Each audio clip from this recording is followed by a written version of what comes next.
Hello everyone, আসসালামু আলাইকুম। কেমন আছেন সবাই? আশা করি ভালো আছেন। আলহামদুলিল্লাহ, আমরাও ভালো আছি। তো আপনাদেরকে স্বাগত জানাচ্ছি আরেকটা নতুন ব্লগ ভিডিওতে।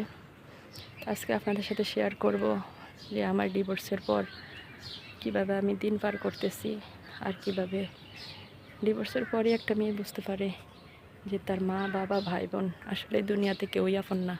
সবাই যার যার সাথে স্বার্থে শেষে আছে। তো আমার ডিভোর্স হয়ে গেছে আজকে প্রায় দীর্ঘ 1 মাস। 1 মাস পরে যখন আমি আমার বাবার বাড়িতে গেলাম,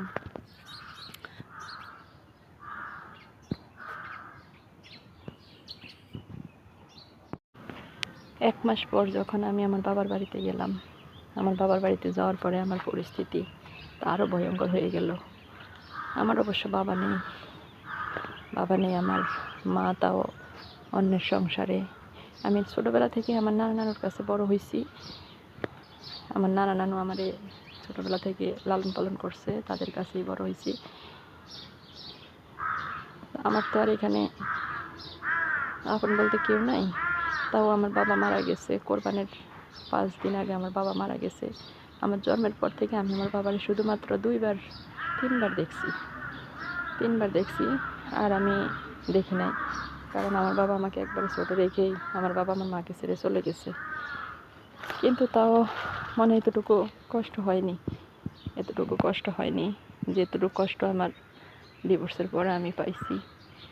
এখন জানি না সামনের দিনগুলো আমি কিভাবে কাটাবো। আপনারা একটু আমার জন্য দোয়া করবেন, আমার সন্তানদের জন্য দোয়া করবেন, যাতে আল্লাহ আমার সেই শক্তি দান করে আমি আমার সন্তানদেরকে নিয়ে বাকি জীবনটা পার করতে পারি। কিভাবে চলবো, কিভাবে খাবো, কিভাবে কি করব, কিছুই মাথায় নাই। কারণ একবারে একা, অসহায়ত্ব। বাবার বাড়িতে গেলাম, বাবার বাড়িতে গিয়ে দেখলাম আসলে এই ডিভোর্সের পরে আপনি যাকে যতদিন খাওয়াইতে পারবেন ততদিনে তার কাছে ভালো। যখন আপনার খাওয়া শেষ, তখন আর মনে করেন কেউ আপন নাই। বিপদে পড়লে অবশ্যই বোঝা যায় কে কেমন, কে আপন আর কে পর। আমার পরিস্থিতিটা ঠিক এরকম। এখন আমি খাইতে কিন্তু আমার অনেক কষ্ট হয়। টুকিটাকি বিভিন্ন জনে বিভিন্নভাবে সাহায্য করে ওভাবে চলতেছি, পাল্লা চালাচ্ছে। জানি না সামনের দিনগুলো কিভাবে পার করব।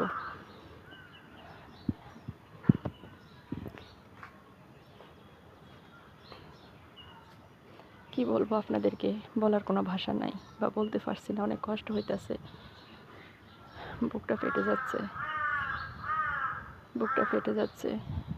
আর বাকি জীবনটা আমি কিভাবে স্বামী ছাড়া পার করবো? একটা ডিভোর্সি মেয়ের যখন ডিভোর্স হয়ে যায়, তখন ওই মেয়েটা সমাজে একবারে খুবই তুচ্ছ, খুবই মূল্যহীন থাকে।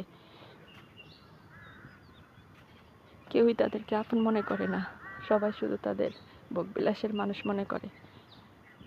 কিন্তু কি করব, এখন যে চাকরি করব, চাকরিটাও এখন আমার জন্য খুবই কষ্টকর। আমি একটা অফিসে চাকরি করব, ওখানে তো কেউই তো ভালো চোখে দেখবে না, তাই না? কেউই ভালো চোখে দেখবে না। আমার জীবনটা কিভাবে পার করব আমি জানি না। আপনারা একটু দোয়া করবেন যাতে আমার জীবনটা আমি ভালো করে পার করতে পারি, আর আল্লাহ পাক যাতে ভালো রাখে। কথা বলতে অনেক কষ্ট হইতেছে, কথা বলতে পারতেছি না। 2টা সন্তান, ছেলেটা মোটামুটি বড় হয়েছে,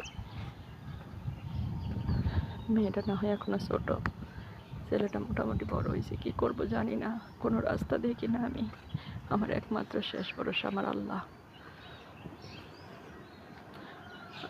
শেষ ভরসা।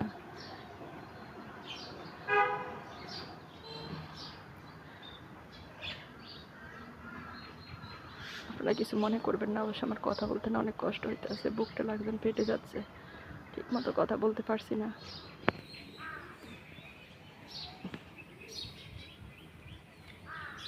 আপনারা একটু দোয়া করবেন।